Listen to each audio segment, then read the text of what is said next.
नमस्कार। मैं पंडित गणेश ठंगवाल स्वागत करता हूं आप सभी का आपके पसंदीदा यूट्यूब चैनल ज्ञान धर्म संगम पर। तो दोस्तों, जो लोग चैनल से नए जुड़े हैं वो लोग चैनल को सब्सक्राइब कर लें। वीडियो अगर आपको अच्छी लगे तो लाइक करें, शेयर करें, कमेंट बॉक्स में आकर कमेंट जरूर करें। साथ ही बेल आइकन को हिट करना ना भूलें, जिससे कि मेरा प्रत्येक वीडियो आप तक पहुंचे। तो दोस्तों, ज्ञान धर्म संगम के 1000 सब्सक्राइबर पूरे हुए हैं और उसके लिए आप सभी का बहुत बहुत तहे दिल से धन्यवाद। और अब आते हैं कहानी पर। तो आज की जो कहानी का शीर्षक है, आपने एक दोहा तो सुना ही होगा कि बिना विचारे जो करे सो पाछे पछताए, काम बिगाड़ो आपनो जग में होत हंसाए। अर्थात बिना विचार किए कोई काम नहीं करना चाहिए। इसी विषय पर एक छोटी सी कहानी आपको सुनाने जा रहा हूं। एक बार एक राजा के यहाँ एक मुनीम की आवश्यकता होती है। तो मुनीम को रखा जाता है और मुनीम काम करने में जागरूक था और अपने कार्य के प्रति सजग था, परंतु किसी भी काम को करने में अत्यंत जल्दबाजी करता था। तो सारा हिसाब किताब जब मुनीम साहब देखने लगे तो मुनीम साहब को एक चीज बड़ी खटकी कि जो राजा के भोजन बनाने में जो घी लगता था, प्रतिदिन 1 टीन घी का खर्चा रसोइया दिखाता था। तो मुनीम ने इस बात को लेके राजा के पास गया। तो राजा से कहने लगा कि भाई, ये जो रसोइया है यह तो 1 टीन घी का खर्चा प्रतिदिन दिखाता है और इतना घी तो नहीं लग सकता है। तो राजा को भी लगा कि यार 1 टीन घी तो नहीं लग सकता है रोज के खाने में।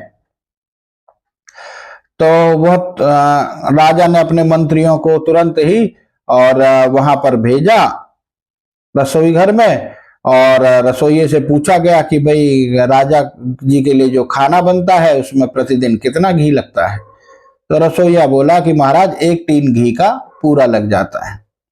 इस पर मुनीम कहने लगा, देखो मैंने बताया था ना कि 1 टीन का घी प्रतिदिन ये इस पर लगा रहे हैं, और जबकि इतना घी नहीं लग रहा है और ये घी को खा रहे हैं, ये घी चुरा रहे हैं, चोरी घी की चोरी हो रही है। इस प्रकार से कहने लगता है। तो रसोइये से मंत्री बोलते हैं कि भाई, राजा के सामने, राजा का खाना हमारे सामने बनाओ। तो कहता है कि आज का भोजन तो बन चुका है, अगर अब मैं भोजन बनाऊंगा तो वह बेकार जाएगा, व्यर्थ जाएगा। तो बोले कि ठीक है, कल राजा का खाना जो है हमारे सामने बनेगा। इस पर रसोइया चिंतित हो जाता है कि अब मेरी चोरी पकड़ी जाएगी और अब मेरे को यहां से निकाल दिया जाएगा। परंतु क्या होता है कि जो रसोइया होता है अपने घर जाता है, चिंतित मुद्रा में होता है। तो उसकी पत्नी कहती है कि तुम चिंतित क्यों हो। तो इस प्रकार से वह सारी बात अपनी पत्नी को बताता है। तो पत्नी कहती है, बस इतनी सी समस्या है, इस समस्या का तो बहुत आसान सा उपाय है। तो वह रसोइये को वह उपाय बताती है। रसोइया प्रसन्न हो जाता है, कहता है कि यह तो बहुत अच्छी बात तुमने बताई। तो इस पर क्या होता है कि अगले दिन राजा के मंत्री रसोई घर में मौजूद होते हैं और मुनीम साहब भी मौजूद होते हैं। तो वह बताया जाता है और राजा स्वयं वहां मौजूद रहते हैं। तो जब वहां सभी लोग खड़े रहते हैं और रसोइये को बोला जाता है कि हमारे सामने खाना बनाओ, कैसे 1 टीन का घी का लग सकता है। तो इस पर कहता है ठीक है। तो राजा जो है, रसोइया अपने तेल की, जो घी की कढ़ाई होती है जिसमें राजा का भोजन बनता है, घी की कढ़ाई में घी डालता है। और जब घी डालता है तो जैसे ही उसमें 2-4 पूरियां बनाता है तो बाकी जो घी बचता है उसे फेंक देता है। तो फिर 2-4 पूरियां बनाता है, फिर जो घी बचता है उसे फेंक देता है।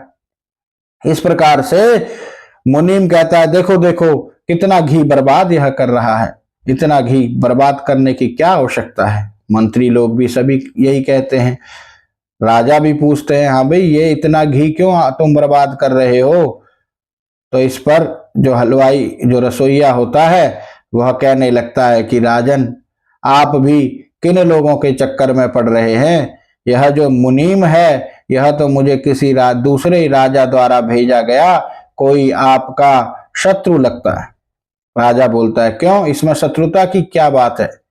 तो इस पर रसोइया कहता है कि राजन, एक बार जो हमने इस कढ़ाई में घी डाला और उसमें हमने पूरी बना ली, तो जो घी की सारी ताकत थी, जो घी का सारा तत्व था, वह तो पूरियों ने ले लिया। अब अगर हम इसमें दोबारा पूरी बनाएंगे तो इसमें घी की शक्ति तो रहेगी नहीं। इसलिए जो एक बार का घी होता है उसको मैं फेंक देता हूं, और जो उसमें नया दोबारा घी डलता है तो उससे आपको नई शक्ति मिलती है और नई आपको इससे ताकत बनी रहे।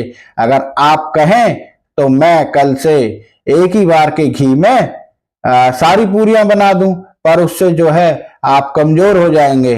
तो राजा तो कमजोर तो कोई भी नहीं होना चाहता है, तो मंत्रियों से भी पूछते हैं। तो अब लेकिन हलवाई ने अपनी चतुराई से ऐसी बात कह दी कि उसे ना तो मंत्री ही नकार सकते हैं और ना ही राजा ही नकार सकते हैं।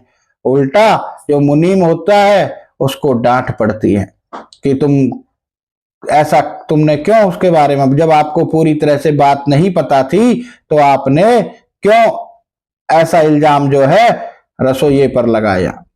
तो दोस्तों, कभी भी किसी भी कार्य को करने के लिए पहले पूरी चतुराई से, पूरी बुद्धिमता से, किसी पर आरोप लगाने से पहले उसके प्रति आपके पास में पूर्ण रूप से सभी प्रकार के जो है सबूत आपके पास होने चाहिए, तभी किसी के ऊपर आरोप लगाना चाहिए। नहीं तो मुनीम की तरह आप सच भी बोल रहे हैं तो भी लोग आपको गुमराह कर सकते हैं, भ्रमित कर सकते हैं, और उससे आपकी जगह में हंसाई, संसार में हंसाई हो सकती है। इसीलिए जो भी काम करें सत्यता से करें, परंतु सोच विचार के ही प्रत्येक कार्य को करना चाहिए, अन्यथा मुनीम की तरह आपको डांट भी खानी पड़ सकती है और दंड भी मिल सकता है। आज की वीडियो में इतना ही। वीडियो आपको कैसी लगी जरूर बताइएगा। नमस्कार, धन्यवाद।